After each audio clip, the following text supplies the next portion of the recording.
मुझे लगा कि शायद हमारी सुरक्षा बढ़ा दी गई है। लेकिन जब मैं पार्टी कार्यालय के अंदर आ गया तो किसी ने मुझे खबर दी है कि आपके पार्टी कार्यालय पर नोटिस को चिपका दिया गया है। तो इसलिए मैं सभी कार्यकर्ताओं से, नेताओं से कहूँगा कि घर रहें, अपने मोहल्ले में रहें, अपनी विधानसभा में रहें। हम लोग लगातार संपर्क कर करके जानकारी भी हासिल कर रहे हैं, परिस्थितियों के हिसाब से पूरी जानकारी कर रहे हैं और बहुत जल्दी टिकट घोषित हो जाएंगी। आपको यहाँ आने की ज़रूरत नहीं है। हो सकता है टिकट की सूची ना आए, वैसे ही ए और बी फॉर्म दे दी जाए, क्योंकि कोविड प्रोटोकॉल का फॉलो करना है। अगर कोविड प्रोटोकॉल को फॉलो नहीं करेंगे तो कहीं ना कहीं आपके ऊपर प्रश्न लगेगा। जहां तक सवाल चुनाव लड़ने का है, कभी कहते थे कि मथुरा से लड़ेंगे, कभी कहते थे अयोध्या से लड़ेंगे, कभी कहते थे प्रयागराज से लड़ेंगे, कभी कहते थे देवबंद से लड़ेंगे। मुझे खुशी है इस बात की कि भारतीय जनता पार्टी ने पहले ही उन्हें अपने घर भेज दिया। हालांकि वो कल से गोरखपुर में हैं, टिकट पहले बुक कराई थी उन्होंने 11 तारीख की। अब मुझे लगता है कि गोरखपुर में ही उन्हें रहना पड़ेगा। अब गोरखपुर से वापस आने की उन्हें ज़रूरत नहीं है। उनको बहुत बहुत बधाई। आपको क्या लगता है गोरखपुर का जो फैसला है इसके पीछे की वजह क्या है? ये आपकी चैलेंज को काउंटर करने के लिए वो भारतीय जनता पार्टी के सदस्य नहीं है, इसलिए उन्हें घर भेज दिया है।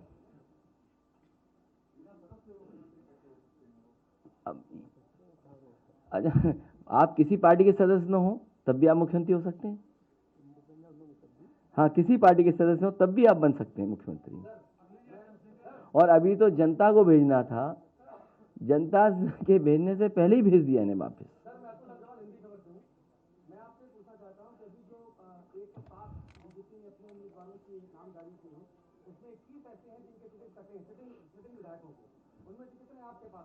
मैं भारतीय जनता पार्टी से कहूंगा कि अब किसी भी भारतीय जनता पार्टी के विधायक को मैं नहीं लूंगा। अब आप जितनों के आप टिकट काटना चाहें काट सकते हैं। मंत्रियों को भी नहीं लेंगे, वो जिसकी टिकट काटना चाहें काटें। अब समाजवादी पार्टी में उनको नहीं लिया जाएगा।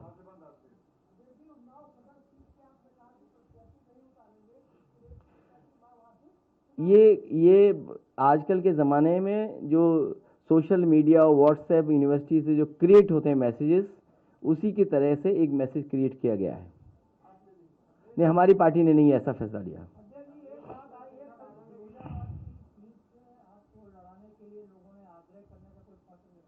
मुझे अभी पत्र नहीं मिला है। फिरोजाबाद हमारा घर है।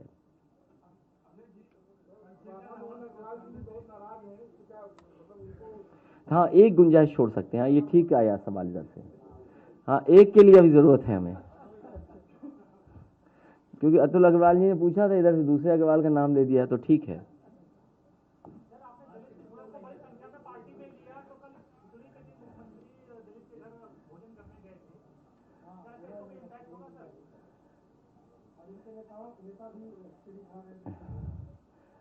मैंने आपसे कहा कि समाजवादी पार्टी के गठबंधन के साथ 80% जनता है और 20% बीजेपी के खिलाफ लोग हैं, तो 100 हैं पूरे हमारे साथ। साफ होने जा रही है भारतीय जनता पार्टी इस बार उत्तर प्रदेश से।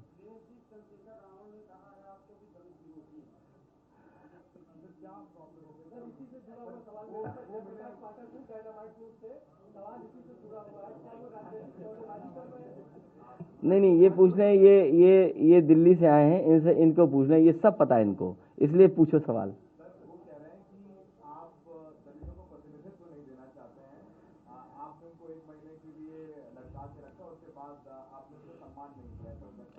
समाजवादी पार्टी से जो भी उन्होंने बात की, मैंने उसी समय आरएलडी से बात कर करके रामपुर मनिहारन वाली सीट छोड़ दी और साथ ही साथ गाजियाबाद भी सीट मैंने दी। 2 सीटें पूरी दे दी गई थीं। उसके बाद उन्होंने किसी को फ़ोन मिलाया। अब वो फ़ोन किससे बातचीत हुई ये मैं नहीं जान सकता। और उसके बाद वो आए कि मेरा संगठन मेरे खिलाफ है, मैं चुनाव नहीं लड़ सकता हूँ और मैं चुनाव नहीं लड़ूंगा, ये बात हुई थी। लेकिन अब वो फ़ोन किसका था, किसकी साजिश थी, इसीलिए मैंने कहा कि आज के बाद अब समाजवादी पार्टी में दूसरे दलों को नहीं लिया जा सकता एक्सेप्ट वन।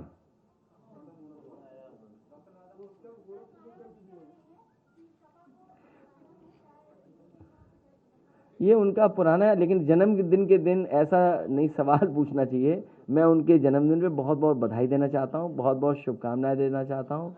उनका स्वास्थ्य बेहतर रहे। और जो बात आपने कही सब जानते हैं। सर, आप कह रहे हैं कि आपकी सरकार बनेगी, जाहिर तौर पर मुख्यमंत्री आप होंगे, कितने उप मुख्यमंत्री होंगे? क्योंकि बहुत चर्चा हो रही है कि स्वामी प्रसाद मौर्य की गोली दी गई है, ओपी राजभर पर गोली दी गई है। अरे आपने अपनी ही बात कह दी, फिर मैं क्या कहूँ? जब जवाब दे दिया आपने तो फिर मैं क्या बोल सकता हूँ? नहीं, आपका सवाल मुझे समझ में नहीं आया। जब आपने सवाल ही ये किया कि गोली दे दी गई है, राजनीति में गोली थोड़ी दी जाती है। राजनीति में तो भरोसा किया जाता है एक दूसरे पर। देखिए, डिप्टी सीएम कोई पोस्ट नहीं है, और इस तरह जो डिप्टी सीएम दो आपने देखे, एक स्टूल वाले डिप्टी सीएम और दूसरा उन्होंने अपनी जिंदगी भर कूड़ा और तमाम नालों की सफाई में समय गुजारा। क्या लखनऊ साफ हो गया उनके डिप्टी सीएम बनने से? क्या लखनऊ स्मार्ट सिटी बन गया? लेकिन एक सच था, मुख्यमंत्री उन्हें ही बनना चाहिए था, लेकिन बाबा मुख्यमंत्री ने बनने नहीं दिया उन्हें। मैं कई मौकों पर कहा, और सदन में भी मैंने उनसे कहा कि आपने कूड़ा और इसका जो जिम्मेदारी निभाई थी वो तक तो पूरी नहीं कर पाए, तो काहे के डिप्टी सीएम फिर? ये जो गोमती का किनारा है नदी, आप में से बहुत सारे लोग लखनऊ रहते हैं, 900 मीटर अगर जुड़ गया होता तो देश का सबसे बेहतरीन रिवर फ्रंट होता। और ये एग्जाम्पलरी काम किया था समाजवादियों ने। इसलिए समाजवादी पार्टी जहां लोगों को जोड़ रही है, हम अपने लोगों को थोड़ा पीछे करके दूसरों को साथ ला रहे हैं और जोड़ने का काम कर रहे हैं। इसीलिए समाजवादी पार्टी लगातार पॉजिटिव पॉलिटिक्स कर रही है। हम नेगेटिव पॉलिटिक्स नहीं करते हैं, समाजवादी पार्टी प्रोग्रेसिव पॉलिटिक्स कर रही है। और ये जो लोग कह रहे हैं कि 80-20, ये वो लोग हैं जिन्होंने अपने 4.5 साल के कार्यकाल में बिजली के कारखाने का नाम नहीं रट पाए। जो लोग अपने बिजली के कारखाने का नाम नहीं रट पाए, उन्हें इस बात की तकलीफ है कि समाजवादी पार्टी ने क्यों फैसला लिया कि 300 यूनिट बिजली फ्री देंगे, किसानों को फ्री सिंचाई देंगे, लैपटॉप डिस्ट्रीब्यूशन होगा। इसलिए समाजवादी पार्टी प्रोग्रेसिव पॉलिटिक्स और अपने प्रोग्रेसिव मैनिफेस्टो के साथ जनता के बीच में जाएगी। और जहां तक जोड़ने का सवाल है, समाजवादी पार्टी की कोशिश रहेगी कि हर वर्ग के लोगों को जोड़ें, हर वर्ग के लोगों को साथ लाएं, कम से कम दिखे कि हाँ समाजवादी पार्टी के साथ सब लोग खड़े हैं। इसीलिए अपने लोगों को पीछे करके मैंने दूसरी पार्टी के नेता और बड़े बड़े मंत्रियों को साथ लाने का काम किया।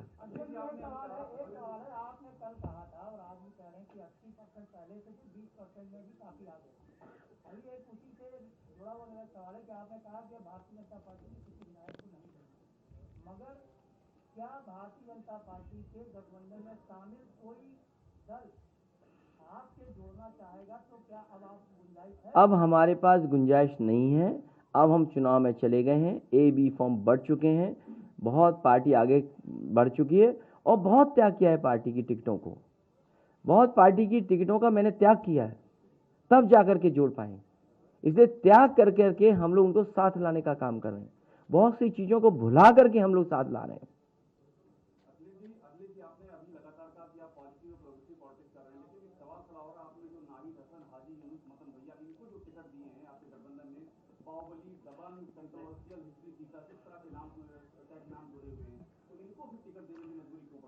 हम लोगों ने तो मुख्यमंत्री जी से सीखा, उन पर बहुत सारे मुकदमे थे, न जाने कितने मुकदमे उनके पास थे, उनके ऊपर न जाने कितने मुकदमे थे। हम लोगों ने जो कुछ सीखा है वो मुख्यमंत्री जी से सीखा है।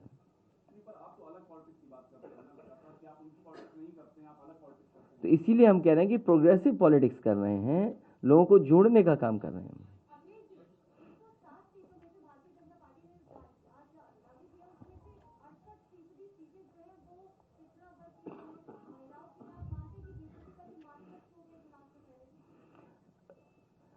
भारतीय जनता पार्टी वैसी हिट विकेट हो चुकी है, रन आउट हो चुकी है, वो पवेलियन से बाहर जा चुके हैं।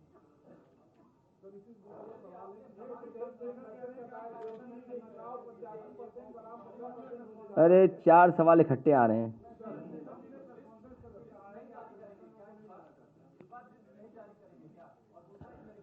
लिस्ट जारी हो जाएगी और मैनिफेस्टो भी बहुत जल्दी आएगा। मैनिफेस्टो बहुत जल्दी लेकर के आऊँगा और समाजवादी पार्टी का मैनिफेस्टो प्रोग्रेसिव होगा और कोशिश की जा रही है कि जिस तरीके से 2012 में बहुत ही प्रोग्रेसिव उत्तर प्रदेश का इंफ्रास्ट्रक्चर कैसे बेहतर हो, उत्तर प्रदेश में स्वास्थ्य सेवाएं कैसे बेहतर हों, मेडिकल फैसिलिटीज़ बेटर कैसे हों, एजुकेशन कैसे बेटर हो, और आज के हिसाब से एजुकेशन के साथ साथ ट्रेनिंग अच्छी हो, और वहीं सोशल स्कीम्स कैसे हों, समाजवादी पेंशन जैसी एक शानदार अच्छी स्कीम जहां महिलाओं की मदद की जा रही थी, उनके सम्मान के लिए मदद हो रही थी, उससे कोशिश करके उससे बेहतर स्कीम लाने का काम मैनिफेस्टो के माध्यम से होगा।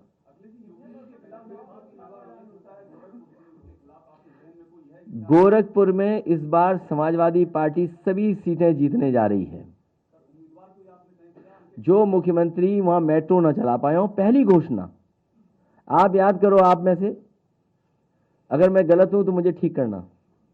जिस समय मुख्यमंत्री जी झांसी पहुंचे, उन्होंने कहा कि सरकार बन गई है, झांसी में मेट्रो होगी और गोरखपुर में मेट्रो होगी।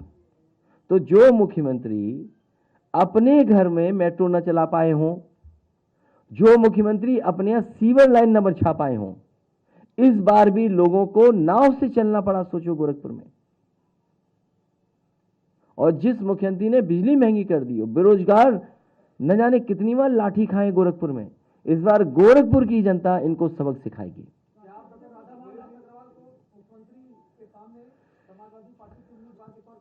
नहीं, अभी तो कोई बात ही नहीं ऐसी। अभी तो मैं आपसे बात कर रहा हूं, मुझे तो आपके आने से पहले मुझे पता लगा कि उन्हें गोरखपुर से लड़ाया जा रहा है, और मैं तो ये मानता हूं कि भारतीय जनता पार्टी ने उन्हें घर पहले ही भेज दिया। अभी तो जनता को भेजना था उन्हें घर।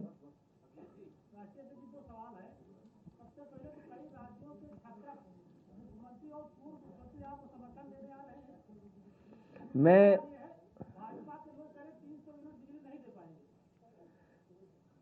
ये भारतीय जनता पार्टी को शोभा नहीं देता, क्योंकि उनके मुख्यमंत्री के मुंह से अगर आपने 4.5 साल में एक बार भी बिजली कारखाने का नाम सुना हो तो बता दो, एक बार भी सुना हो तो बता दो। नहीं सुना ना, तो इसका मतलब ये है कि वो बिजली की जो बन रही थी उसको भी पूरा नहीं किया। जितने बिजली के कारखाने समाजवादी सरकार में बन रहे थे वो अभी भी नहीं पूरे हुए, समाजवादी सरकार में पूरे होंगे, और 300 यूनिट फ्री बिजली देने का काम भी समाजवादी सरकार में होगा। और बहुत सोच समझ के फैसला लिया, कोई ऐसा ही फैसला नहीं लिया। और फैसला उस दिन लिया जब नया साल था, पहली तारीख थी, 22 मई से चुनाव होना है, 22 मई सरकार बननी है। समाजवादी पार्टी और हम लोगों ने पूरा होमवर्क करके, जानकारी हासिल करके ही फैसला लिया है कि उत्तर प्रदेश में बिजली दी जा सकती है, बिजली पर्याप्त है। और जितना समाजवादियों ने काम किया, आप ललितपुर चले जाइए, बिजली के कारखाने किसने बनाए, सोलर एनर्जी के प्लांट किसने लगाए। आप महोबा में चले जाइए, सोलर के प्लांट किसने लगाए। जालौन उरई में चले जाइए, प्लांट किसने लगाए। आप बनारस मिर्जापुर में पता करिए, जहाँ पर फ्रांस के उस समय के प्रेसिडेंट आए थे और उन्होंने उसका उद्घाटन किया था, तो वो किसने लगाया। और कई 500 हेक्टेयर जमीन उरई जालौन में दी थी केंद्र सरकार को कि यहाँ पर बड़ा मेगा सोलर प्लांट लगा दो, लेकिन अभी तक केंद्र सरकार ने सहयोग नहीं किया। पता नहीं यूपी के साथ भेदभाव क्यों किया केंद्र सरकार ने। और मुझे याद है कलाम साहब जब आए थे, राष्ट्रपति जी, उन्होंने 9 पॉइंट प्रोग्राम पर मुझे प्रेजेंटेशन किया था। उसमें 8 पॉइंट हम पहले से ही कर रहे थे, उत्तर प्रदेश में लागू कर चुके थे, जगह जगह उसकी योजनाएं चल रही थी। और जो उन्होंने कहा कि मिनी ग्रिड से एक गांव को सोलर से पूरा बिजली दीजिए, मैंने उनसे उसी समय निवेदन किया कि मैं बहुत जल्दी इसको लागू कर दूंगा। मैंने लागू किया, 3-4 महीने के अंदर मैंने वो गांव में बिजली फ्री दी, और उसका परिणाम ये हुआ कि उस समय के रहे राष्ट्रपति कलाम साहब खुद आए थे और उसका उद्घाटन किया था। आज भी उस गांव में पूरी फ्री बिजली है। वो चक्की चलाएं, चाहे सोलर लाइट घरों में बिजली जलाएं, चक्की चलाएं, अपना सिंचाई का काम करें, सब कुछ फ्री है। तो अगर एक गांव हो सकता है, उस समय और गांव भी मैंने दिए थे, कतनिया घाट के आसपास गांव दिए थे। अगर आपको याद हो, लोहिया गांव, लोहिया घर जो दिए थे उस समय, उसमें सभी में सोलर था, सोलर से एनर्जी से बिजली मिल रही थी, पंखे चल रहे थे। तो अगर वो काम क्यों नहीं हो सकता? वो काम पुनः समाजवादी सरकार में बढ़ेगा जिसमें गरीबों को कोई बिजली नहीं बिल ना देना पड़े। लेकिन अगर भाजपा सरकार के बड़े अफसर आपकी पार्टी में बगैर किसी शर्त के शामिल होना चाहे उनको लेंगे या नहीं? अफसर तो भाजपा के अफसर नहीं है।